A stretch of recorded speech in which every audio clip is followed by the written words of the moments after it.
За сайн байцгаана уу? Энэ сайхан өглөөний мэнд хүргье. За энэ өглөө бол нөгөө нэг гомдлын тухай ярилцъя гэж бодлоо. Тэгээд уг нь гомдохгүй, бусдыг шүүхгүй, уучлахгүй энэ төр болчвол баг гэгэрчих гээд байна шүү.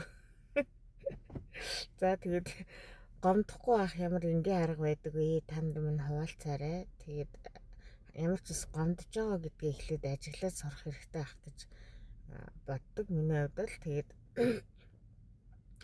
хүний амьдралд бол одоо тэгэл гомдох үйлдэл бол маш их байдаг. Би ч гэсэн бас тэгэл маш их бусдыг гомдооч явсан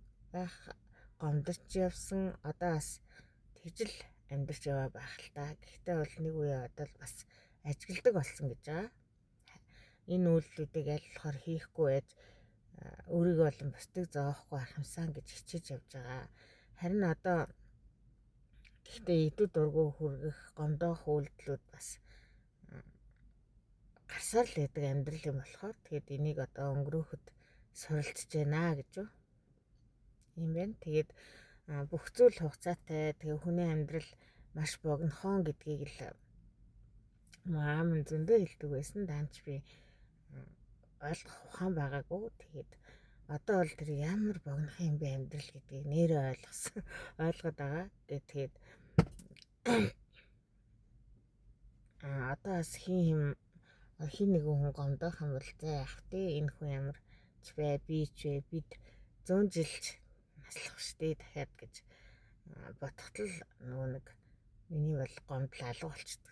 Өрөвдөх хайрлах сэтгэл оронд нь орж ирдэг юм байлээ. Тэгээд бас тэр хүнийг, тэр үйлдэлийг, тэр зүйлийг байгаагаар нь хүлээж авахт л ер нь бусдад гомдох шаардлагагүй өөр ч амар байдаг юм байл л дээ. Тэгээд яг ийм болно гэдэг чинь бас айгүй.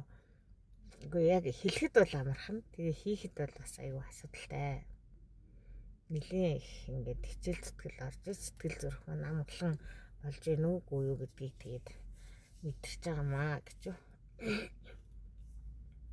Та нар маань гомдлоос өөрийгөө яаж чөлөөлдөг вэ гэдгийг бас хуваалцаарай. Тэгээд гомдол бол ер нь их хүнийг мэржэдэг зүйл гээд байгаа. Бүр өвчлөхөд хүргэдэг тийм харгас зүйл юм байл шүү дээ. Тэгээд аль болохоор л бусдад гомдохгүй байвал тэрнээс зүрх сэтгэлийг нь өвтгөж гомдоох үйлдэлүүд бол угаасаа харсаар л байх юм байлээ. Тэгээд би нэг одгийн гой гэдэг нэг урлагийн гай зүтгэлтэй одгийн гой гэдэг өндөр настай ир гарцсан тийм аюу цаваа ах байсан.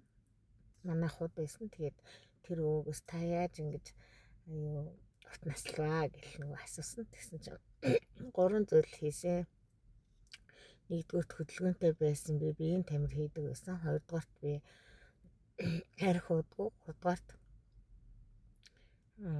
гомддгүй гэхээр би бүр гайхаад та хүн байж яагаад хүнд гомддгүй юм.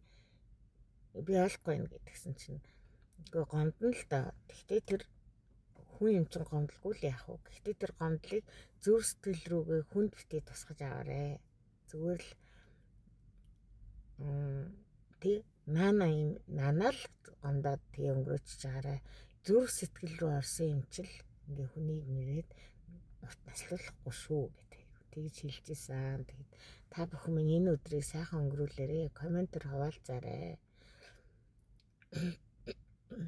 Гомдох үйлдэл цөөрдөг байж болох ч ер нь бусдыг гомдох үйлдэл хийхгүй байхыг дээр нь гомдсон ч зүрх сэтгэл рүүгээ оруулахгүй байхад суралцахад